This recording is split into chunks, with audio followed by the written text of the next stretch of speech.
Kaya nga po, mayroon ba tayong unique para makita natin yung overlapping? Kung massive o... Yes, they have, Mr. President. They Okay. can provide. Yeah, thank you. Marami ba? So pakita ko lang ito yung point ko, Mr. President, that I'm trying to drive at. Okay. Ipakita namin yung historical data ng AIX allocation from 2020 to 2025. Yan. Kung madali mapansin to, Mr. President, pagka election year, lumolobo yung AIX. 2022, 2020, 1.2 billion. 2021, 3.6. Pagdating ng 2022 election year, 5.3. Nag-spike. Okay, 2023, 6 billion, 6.6, 2024. Pagdating ng election year 2025, 7.4. So ito nakita natin yung pattern. Ginagamit ito sa politika, not really intended na tulungan yung talagang nangangailangan. So hindi ito driven ng needs, kundi driven ng politics.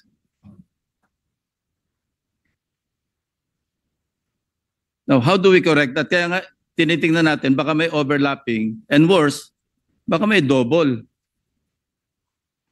Nag-overlap na, nagdoble pa sa isang individual or certain groups of individuals.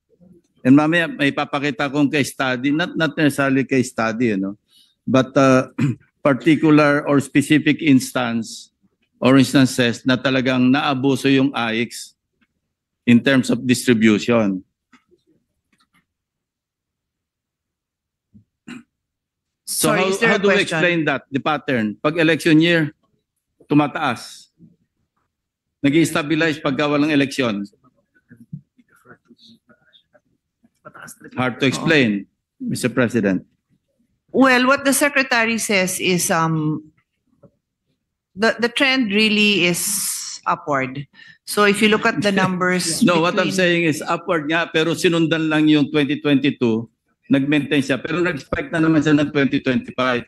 The pattern that I'm trying to show is pag election year, lumolobo ang AIX. Why?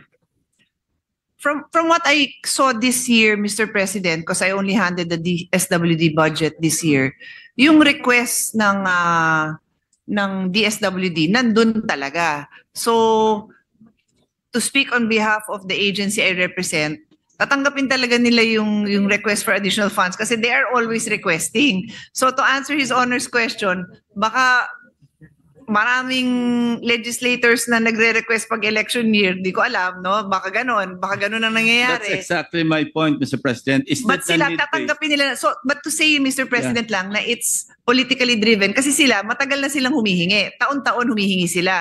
Baka napapansin lang sila pag election year. Siguro ganon. Kasi on record naman po yung request nila.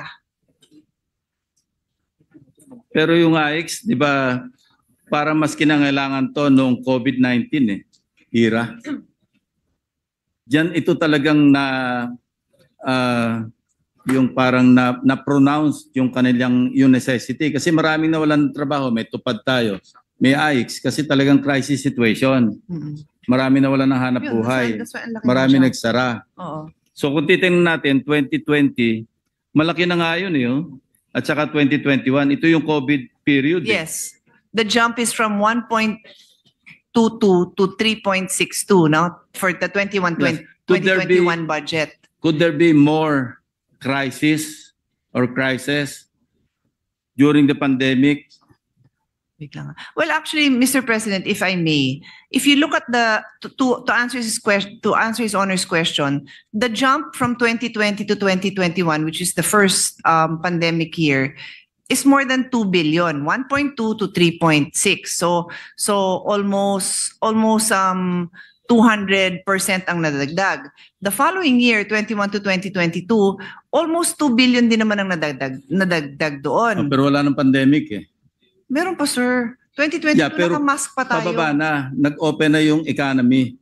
But I mean, even after dapat that. ang trend, susundan natin yung crisis, dapat medyo bumaba, pero tumaas Well, anyway, I'm just reading the numbers, no, na at nataalala ko, nakamas pa ako ng 2022 kasi nag-attend din ako ng conference abroad, nakamas pa rin yung mga tao. So, nandun pa rin naman kahit papano. And then in 2023, His Honor's observation is correct na, ayan, hindi na yan election year, medyo maliit lang yung jump, no? It's less than 1 billion. Then the following year, it's only 100 million. And then after that, ito 2024 to 2025, it is less than a billion. So the biggest jump, in fairness, was really the pandemic. That was really the biggest jump. As His Honor properly says, that's when you should see the highest. To add, Mr. President.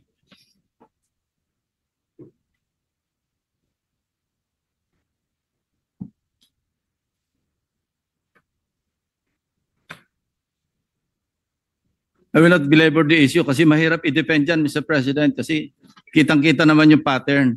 I understand that you have to defend the budget, pero we're trying to drive at the same conclusion sana, na dapat ayusin natin, no, yung budget. I'm all for ayudas, but dapat data-driven at saka may programa talaga. Hindi yung whimsical, arbitrary, and politically motivated. Yun lang po yung ayaw natin. And yun na, nag-usap na kami ni Chairman Sherwin dito. And we are in agreement na dapat, it's about time na medyo streamline natin. Kasi this is being abused eh.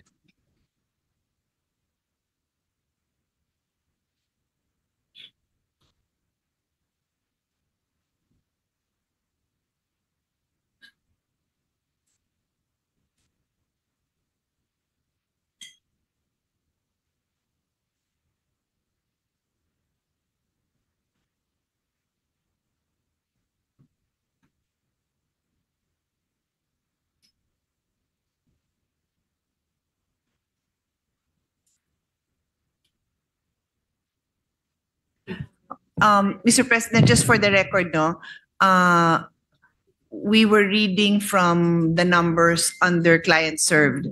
The numbers are allotment, but it doesn't change. It doesn't change His Honor's observation that the big jumps are during the Thank you. 2022 to 2025. Thank you, Mr. Same President. pa rin naman yung observation Now, nun. another issue sa AIX.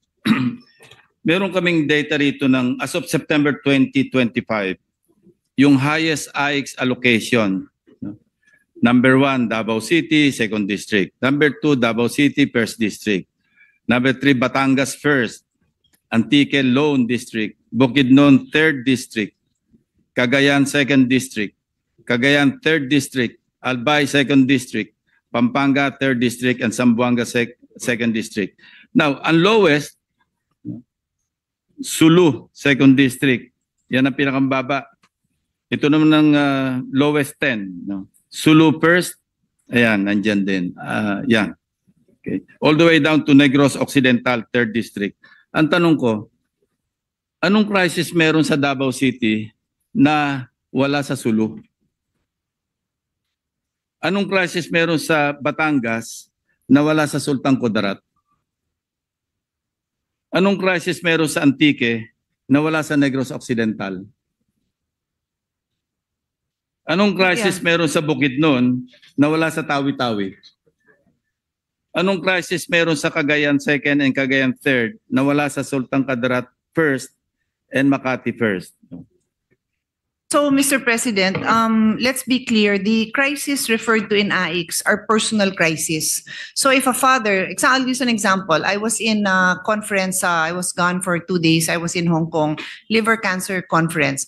And that was one of my very first advocacies. If a father is hit by that kind of cancer, whether it's liver cancer, lung cancer, any other, hindi makapagtrabaho, may crisis po yung family. Kasi hindi nakakapagtrabaho. Baka si father kukuha ng MAIFIP or pupunta sa health center at mag-a-avail ng PhilHealth. Pero yung kawalan ng income ng family, then that is where they can avail of AIC. So when we speak of these areas, I would say, Mr. President, all over the country, there are families in crisis, personal crisis. So these Meron are talaga. personal crisis. Yes, Mr. President. I Not mean, to be group. clear, the program is for personal and Yeah. more public crisis, to personal be or clear. family. Yes, yes. Personal or family. So my question is, does the DSWD maintain a disaggregated data indicating from the total number of IX beneficiaries, ilan yung naka-receive ng assistance individually at ilan yung na-serve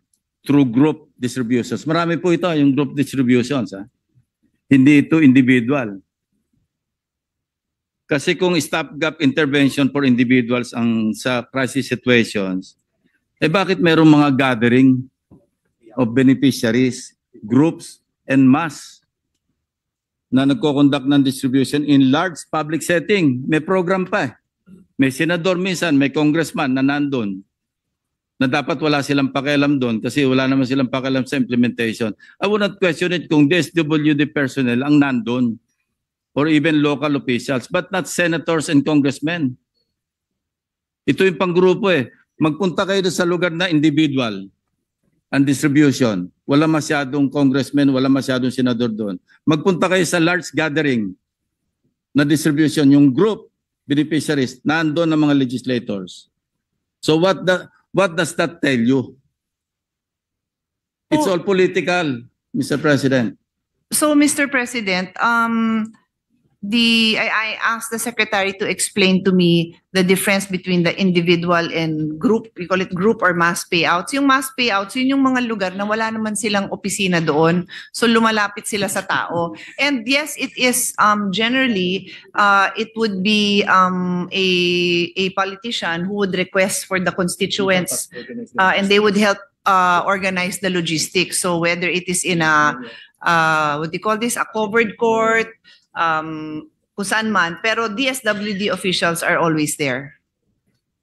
You know, I just hope that the two Gatchalians are not taking it against me. I'm trying to help the DSWD na sila mag-implement ng program na wala nakikialam. Actually, sir, talagang sila po ang nag-i-implement, pero there are incidents, or is it many incidents that it's upon the request of is that accurate? Yes, It's an off-site, but the site is controlled by DSWD. I'm not aware, and the secretary confirms that there are always not just the presence of DSWD, but they run the distribution. That is what the secretary assures us, because if His Honor will recall, I mentioned that one of my reasons for not adding to the budget of AIX was because of the reports I got that yung inaabot sa tao, may nakikialam pa't may makikihati pa. So nagagalit ako doon kasi... Pupunta tayo dyan mamaya later, Mr. President. So but that was one of the main reasons. So when I brought it up to the secretary, doon din niya na-explain sa akin na, number one, there is always DSWD personnel there and they are in charge. Kung may mangyayari mang ganon, after, pag-alis, doon sila sinusundan. But just to say that is why I had the secretary explained to me what is the meaning of the offsite or the group mass payouts, Mr. President. Well, medyo nasagot nyo na yung itatanong ko sanang susunod, pero hindi naman ako satisfied. Tatanungin ko na lang ulit. Ano? Please do, kasi mukhang pareho concern natin. Pareho naman ang direksyon natin, Mr. President. No doubt. No? Kaya we're trying to correct the situation or yung mali. No?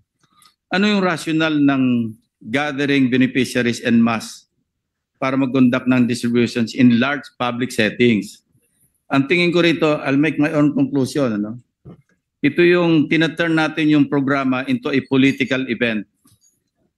Tapos nagre-reinforce ng patronage sa politics. No? You may or may not agree with me, but that's my observation and that's my conclusion. Kasi naandun yung legislator eh. Tapos nagpapasalamat pa sa congressman. Pasalamat po tayo kay senator. Pasalamat tayo kay congressman. Dahil kung di sa kanila, wala tayong didistribute ngayon. Hindi po ba nangyayari? Alam nyo, meron kami mga nakatago mga video. Hindi ko nalang papalabas kasi baka mapaaway na naman ako sa ating mga kasamahan. Hindi ko nalang papalabas dito. But it's really happening. And I hope we can put a stop to this and just allow the DSWD family to do their own, to accomplish their own mandate na walang pakialam kasi nape-pressure din sila eh. And I think the good secretary will agree with me. may mga pressure na dumarating sa kanila. Kung saan lugar magsasagawa ng, yung distribution en masse or yung public gatherings. Sila pa yung pinagpo-produce siguro ng tao or maybe the mayors. Mag-produce sa mga tao. Kaya lumolobo pagka-election year Kasi kailangan merong gathering, kailangan magkampanya, kailangan ipakita na namimigay. My point, Mr. President, is, it's time we put a stop to this practice and just allow the SWD to do their own thing, Mr. President. Ito yung minimension ko kanina na na specific cases, Last week ba ito, as in from now? Okay. Ito sometime last week, residents in Iloilo City. Pakita mo nga yung news, reported that most of their 10,000 DSWD cash aid was illegally taken by individuals allegedly linked to barangay and city hall personnel. Of course, Marie Elias ito, from Barangay Takas. Said that a supposed staff member of a barangay Kagawad took 8,900 pesos. Nangyayari ito, hindi kumpleto yung natatanggap na dapat natanggap. Kasi merong kumakat. While Inday, of course, Elias din yan, from Barangay San Juan, said 9,000 was taken after the payout. Minsan nga hawak na ng beneficiaries. Papipilahin pa para isoli yung So, 10% lang nakukuha ng beneficiary. Yung 90% nandun sa bulsa ng mga nangasiwa. Otherwise, hindi sila masama sa listahan. And we know this is happening.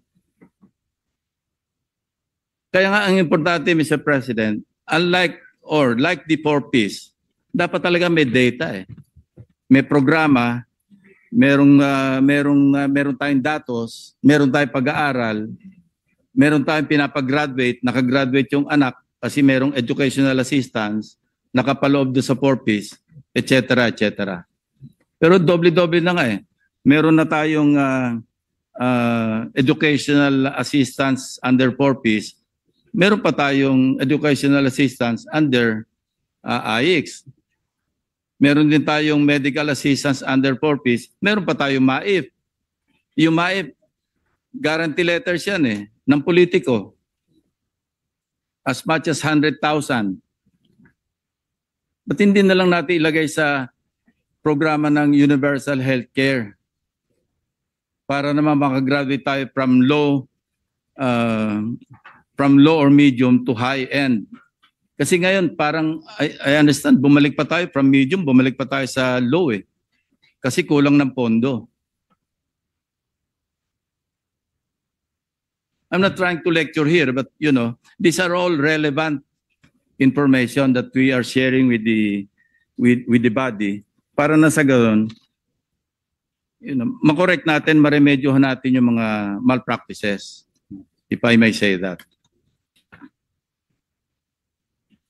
The gentleman's concerns are noted. The secretary is also listening. Just to also, for a quick response, the secretary said the thing with the data is that it's also difficult to predict or impossible to predict where the next crisis will happen on a per family basis. So there would be, I think, from my perspective, Mr. President, I think we can estimate what this is from the totality of the population, just knowing how many poor people we have. We have, ano ba tawag doon? Food poor. We can estimate that. Pero kung saan sila, that would depend. It could be a geographical crisis, so you can reach them geographically in the same area, or it could be personal crisis spread out all over the country due to inflation, due to hard times. So DSWD would just need flexibility for that. And then on the second point, on the news, this is exactly the discussion that I've had with the secretary. Concern talaga din nila yan nung nabalitaan nila, and they are currently investigating it. Ito rin talaga yung trigger ko as the subcommittee chair na hindi ako kampante na magbigay ng additional ayuda kung ganyan lang naman ang mangyayari. But the Secretary emphasizes that yung ganitong nangyayari pagkatapos ho yan ng official process nila in giving the funding, inaabangan. Tapos katulad nga ng sinabi that the gentleman from Cavite said, exactly what happens, parang inaabangan sila after to reimburse. reimburse or Reimburse, get, quote unquote. Yeah. yeah, To extort, actually. to extort. I think that's the actual term, to extort from these poor people. Otherwise, they will not be listed in the next distribution. Yun yung threat eh. Anyway, Mr. President, no? Moving on, yung Ateneo School of Government, ASOG, no? Nag-issue sila ng position paper. I'd like to share it with the body on the corruption issues in government. Specifically, yung cash dole-outs like AKAP, AIX, MAIP, and TUPAD have no system for identifying beneficiaries and conditions for qualifying as beneficiaries. Moreover, greater role and discretion are given to politicians in selection of projects, beneficiaries, and amounts of assistance, and visibility in the distribution of cash. The ASOG highlights that social services are headed towards becoming a matter of utang na loob instead of not as a matter of right. Yun ang end state na gustong ma-achieve ng politician, utang na loob, para maalala sila pagdating ng eleksyon. So, hindi ito nagseserve ng purpose na yung nangangailangan talagang bigyan. Binibigyan para magkaroon ng utang na loob. Now, anyway, my next question, Mr. President, is... Mr. President, I'd just like to make a reaction also to that, no? In our letter to the chairman of the Committee on Finance, wherein we recommended that we stick to the net value of the AIX. Precisely, we indicated the reasons that we also hear from these, not just the NGOs, but also academicians on the best way to allocate these funds. The recommendations are our programs are people-centered and sustainable, such as, number one, the social pension for indigent senior citizens. 2, supplementary feeding programs for children. 3, establishment of regional Bahay Pag-asa facilities. And 4, subsidy for accredited private social welfare and development agencies and capacity building of social workers. For the record, Mr. President, we supported all of that. Lahat ng sinabi ko, ginawa ho natin. We recommended to the chairman that these programs be given added funds. And the chairman was able to support our intervention. So I just need to spread that into the record na talagang may ginagawa naman tayo with the full support of the SWD. These are programs that they want to improve on. We are doing that. But like I said, this was my letter, my first letter. Following that, in conversations that I had with our own colleagues, they expressed the heart-wrenching scenarios that we see on the ground with people who were devastated by these big calamities. And of course, the need continues even for those who, like we said, have personal calamities.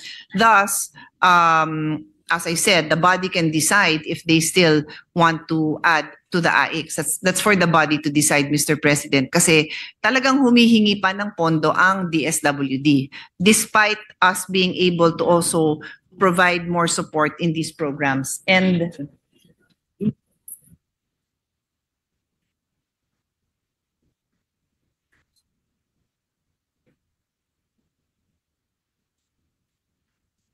it's not yet done, but it's almost okay. done. So, Mr. President, I think this is news that His Honor would like to hear. The President had exactly also requested that we have a more comprehensive study to see which of these interventions, which the AIX, the MAIP, TUPAD, which ones are really able to address the poverty of our people. And the study is now ongoing. It is being conducted by Shell, Habito, and Company, Mr. President. And my suggestion is, pwede bang i-umbrella na lang natin under one program for peace? Related naman lahat eh. integrate na lang natin, consolidate natin under one program to be handled by the DSWD, you know, Parang nahihirapan po, Mr. President, sumagot ng Expand- oo ang secretary kasi iba yung mga mandates. no, expand na lang natin by way of legislation, yung coverage ng 4Ps, kasi covered ng law yan eh. Para na sa ganon, talagang data-driven. So like for instance, yung target ni 4Ps, they're only poor na may mga anak. Yes. Like most conditional cash transfer. Baka we might run afoul with it. Isama na natin yung ano, you know, I'm also in for the record, I'm also in I full guess, support. Mr. President, we need to study what kind of law is necessary because to just expand the 4Ps, 4Ps has a very specific target to break intergenerational poverty. That is providing the support that will change their habits, bring them to school, and make sure they are healthy. Yun yung main doon eh. Maybe we can really ask the experts also. I love this kind of legislation. I'm with you on this, but I'd like to hear from the experts what would be the best way to target the concerns, no? Ito kasi katulad ng binanggit ko, this is the objective of 4Ps is inducing new behavior. Send your kids to school, make sure they're healthy, get their vaccinations, and so on and so forth. If we were to add to that na kailangan pa rin ng pamilya pero hindi aligned dito, we just want to be sure na tama ho yung gagawin natin. I'm with you on that, Mr. President. We can ask the Secretary, maybe he can talk to the cluster. Or we And- have studies. Point of information, Mr. President. Number 2 sa listahan ng LEDAC Common Legislative Agenda for the 20th Congress, yung hindi to self-serving nag-file po ako ng bill dito. Amendments to the Pantawid Pamilyang Pilipino Program, 4Ps Act. Number 2 po ito sa mga priorities ng galing sa Malacanang based on the LEDAC. And I'm also in full support of the move or the proposal of the SWD to ban politicians in cash aid distribution crisis program sa mga distribution. Ito, DSWD ban on politicians in cash aid distribution. Crisis program faces major funding cut. Yan po yung statement ng DSWD. And I'm in full support of that proposal. In fact, I recall yung chairman si Chairman Erwin Tulfo has already sponsored, di ba? The committee report in this regard. No, before we started the plenary debates on the budget.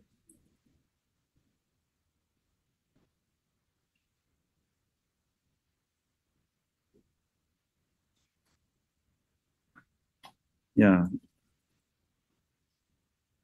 Anyway, that's all I have to. I hope I Thank did you. not, I did not antagonize that much the SWD family, including the distinguished sponsor. No, Mr. President, we are happy to hear his honor's concern. And I will make sure that the DSWD follows up on many of the issues that his honor raised. Thank you so much. Thank you. Thank you, Mr. President. Sino kasunod na interpolator?